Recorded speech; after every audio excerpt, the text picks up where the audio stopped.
Yo, listen up, Rue is stepping up the game, where fantasy Premier League runs in his veins. From transfers to captains, he's always on top, guiding you through every game week non-stop. They say Rue got that Salah flow.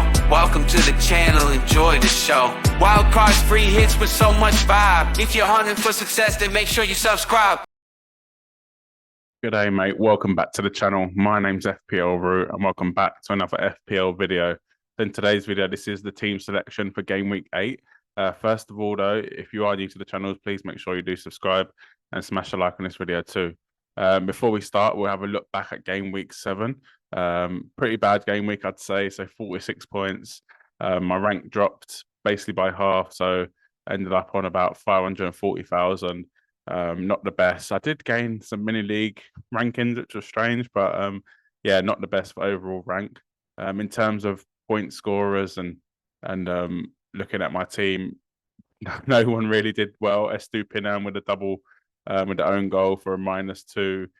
Son got a goal, which was great. Gordon got an assist, but got a yellow card, so he is suspended for game week 8.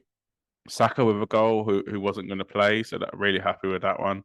Should have had more. Obviously, we all know he had 2 penalties. He gave them away to Odegaard and Hazard and Havertz. So that's disappointed with him in that, to be honest, because I think he should have kept him and got a mega haul. Happy with Cash. Cash was my transfer in, so 6 points. And then Alvarez keeps doing the business. With a lot of talk about Watkins at the moment, Alvarez just keeps chipping away. And I'm really happy I did bring him in early when everyone went to Jackson. Blank from Haaland, disappointing. But yeah, apart from that, pretty average, but disappointing game week. I've only had 1 green arrow this season, and it just shows what a great green arrow it was. It took me to 50k rank from about 1 million, because I did have Son for his hat-trick against Burnley, whereas people didn't have Son back then. And it shows I've had 6 green arrows, so it's pretty terrible. But hopefully all we need is 1 more good arrow, and we can climb up the ranks. We'll get on to the game week 8 team. So we're going to do things a little bit different in this video. As my team is an absolute shambles, I want to show you kind of before my proposed transfers and after my proposed transfers. Normally, I'll just give you my team selection and then make 1 or 2 transfers. But my team is, yeah, like I said, full of red flags, yellow flags, green flags, all types of flags at the moment. So it's yeah, definitely worse for wear. But yeah, I've gone for Onana in goal over Turner. That's a player that is locked in and will stay my pre and post transfers. So Brentford at home, hoping for a clean sheet, or if not, Mbeumo to score, as I am playing Mbeumo as well. Yes, Man United have been disappointed this season. They've kept 2 clean sheets. Onana is just shocking, to be honest. That there's no other words for it. Error after error after error, no matter what competition he plays in. It's just I just like can't really fathom how this is the keeper that we saw in the Champions League final, pulling off these incredible saves, and now he can't literally catch a cold. So I'm not happy with it, but I'm hoping Onana can keep a clean sheet. If not, like I said, Mbeumo with a goal will be nice. Defense is where it's all gone wrong, to be honest. Botman, Estupinan, both injured. Botman is probably going to be back game week 9, or at least by game week 10. So he will be staying in my team. But Estupinan is someone that is going to be out for at least a month. He probably will be staying in my team, but we'll talk about that later on in the video. Yeah, for me, disappointing because it's not the week I need it. I need all my players. I need my bench players. I need any sort of players. And Botman and Estupinan to get injured is a little bit selfish, if you ask me. When I need them the most, they have really let me down.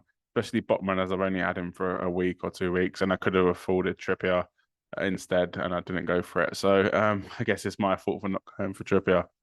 So my starting defensive lineup before the transfers is Kabore with Spurs at home. Not ideal. Spurs are a good attacking unit, but I read a stat somewhere that Luton are pretty good at kind of reducing down expected goals at home. So I don't know if that's true or not, but hopefully it is. And yeah, Kabore can either get an attack and return or won a clean sheet because I've got Son. But yeah, who knows? He's just in my team to get me 2 points, to be honest. Udogi, Luton away. I'm hoping for a big return from him, a clean sheet at least, maybe an assist. He's been on my bench the last 2 game weeks where they've had, I suppose I've had Liverpool and Arsenal. So hopefully a doggy can get me some returns for my team as I played him against Sheffield United, and obviously Spurs conceded, so he never really got any returns for me. I'm hoping for returns this week as I'm going to need as many points as I can get because the team is not in a good way. Matty Cash, Wolves away. Midlands derby. These games are very fierce. Obviously, it's nothing like Villa, Bournemouth, or even Wolves, West Brom, but it's still a Midlands derby, and it still is a fierce rivalry. So, I think it will be a tight game. I think there will be goals in this, and hopefully, Cash can get an attack and return, and even a clean sheet would be great too. Saka is another player that's flagged. So Arteta did say that he's definitely is touch and go, and he could still be available for Saturday. It's kind of not what we want to hear. We want him to be out or in. Yes, the same thing happened last week, but this week he's gone off injured against Bournemouth. He came off against Spurs as well with a knock, and then he went off midweek against Lens with an injury. To be honest, I'm not too sure why Arteta keeps playing him. Yes, he's the best player, but there's no need to play him against Lens away when you've got Man City on the weekend, one of the biggest games of your season, Man City at home. The guy's just being run to the ground, and yeah, someone please rest Saka because yeah, you like with all these injuries, playing him while he's got a knock. I understand that he's vital to the team, but it's probably going to ruin the player eventually and burn him out. But yeah, Saka is a player that probably will be leaving my team. But again, we'll talk about that later on in the video. Anthony Gordon, player I brought in last week, got the yellow card, suspended. So he is suspended for this game week. So we'll move on to Rashford. Brentford at home. Hopefully he can do something. He got an assist in the Champions League against Galatasaray. Højlund had banged 2 goals at midweek as well. So hopefully he can help revive Rashford's form. And we all know there is a player in there, but he just hasn't really shown it this season. Hopefully he can show it against Brentford, as I really do need him to step up, especially as the people that are on their wild card will not be having Rashford in their team. So it's a great chance to gain some rank on them. And Buemo is, again, it's like Rashford. Need anything from him would be great. Not expecting the most, but the way Brentford do set up against the big 6 teams, and Buemo is further forward, whereas the other day against, was it Forest, he was playing kind of a left wing back role. So it's not ideal for someone that you want to be getting on the end of crosses, scoring goals, etc. He is still on penalties, so hopefully a penalty can go his way, and maybe an Onana can save it and he can score a rebound, and that'll be quite nice. Son with Luton away, he's going to be my captain this week. I don't think it will be as an easy game as people are making out. I think we're Spurs fans, so we struggle to break down teams that are in a low block. Sheffield United, we struggled to break down. We were excellent on the day, but really struggled. Liverpool with 9 men who were defending. We struggled to break down. So if Luton do come and sit back, I think we're going to find it hard. But even a 2-0 win with Son getting a goal, I'll be happy with, to be honest. Haaland and Alvarez, both with Arsenal away. Probably the toughest game of the season for them, but it's Manchester City, and Alvarez is flying at the moment. He's got another goal and assist midweek in the Champions League. Haaland, not so much, but it's Haaland. You don't doubt Haaland. We've learned that the hard way from last season. But yeah, happy with Alvarez in my team. And I think people are kind of, I know he's one of the most owned players now, about 40% owned. But I think people are still sleeping on him and underestimating him a lot. I think he's crucial to all the good things Man City have been doing this season: free kicks, set pieces, assists, goals, and yeah, he's going nowhere from my team. Next, we'll talk about my proposed transfers and then go on to how the team will look after that. So with my transfers this week, I've only got 1 free transfer, but I did have quite a lot of money in the bank, so about 3.7 million. That was saving to go from either someone like Rashford to Saka, or sorry, Rashford to Salah. But my defenses have other plans for me. So what I've had to do is I'm basically thinking, can I pick two players that are definitely not going to play?